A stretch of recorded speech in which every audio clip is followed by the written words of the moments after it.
قبل ما تبدأ الجولة كان ريال مدريد فوق وبرشلونة تحت. بعد ما خلصت ببص لقيت ريال مدريد تحت وبرشلونة فوق. اللي هو ازاي؟ انا معرفش، انا لغاية دلوقتي مش مستوعب اللي حصل. دلوقتي يعني بسبب حارس مرمى جاب فينا هدف احنا ممكن نخرج من الابطال عادي كده يعني ممكن نلعب ملحق ونخرج.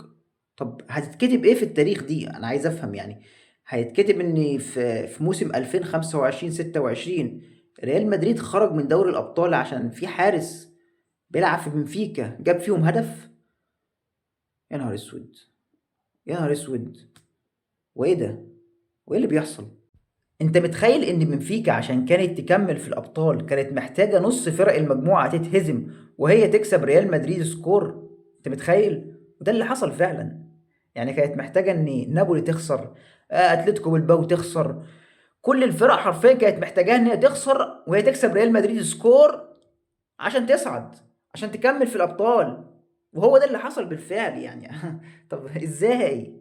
وحارس مرمى، يعني اخرتها حارس مرمى يجيب فينا الهدف الرابع؟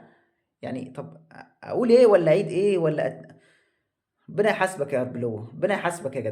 يا جماعه احنا ما عندناش مدرب، احنا حاليا فرقه ملط. اه زي ما بقول لك كده احنا فرقه ملط، مفيش مدربين، مفيش حد واقف على الخط. ايه ده؟ ايه العته ده؟ من ساعة ما مشي ألونسو وجابوا أربيلو وقلت مش هينفع معانا. احنا عايزين مدرب عنده خبرات. احنا كورتنا مش الكرة الحلوة بقى اللي كل مباراة هنمسك الفريق نمسكه نغسله ونديله سكور. احنا بنلعب ماتش وخمسة لا. فاحنا عايزين مدرب خبرات يعرف يوظف اللعيبة صح ونخطف المباريات، يعني ملناش حل تاني. أربيلوت مين اللي جايبه وقبله ألونسو؟ اللعيبة دي من 2006 لما كان بيلعب في ريال مدريد لعبوا حوالي 5 6 سنين ما خدوش غير بطولة واحدة اللي هي كأس الملك.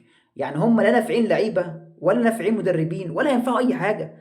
فاحنا عايزين مدرب زي الناس، هاتولنا الأخ ده، هاتولنا السبيشال وان بقى وبطلوا قرف بقى. الراجل اللي عمال يعمل لنا هش ووش هاتوه هاتوه حلو هينفع معانا. هيعرف يتعامل مع اللعيبة دي، شوية خنازير هيعرف يتعامل معاهم.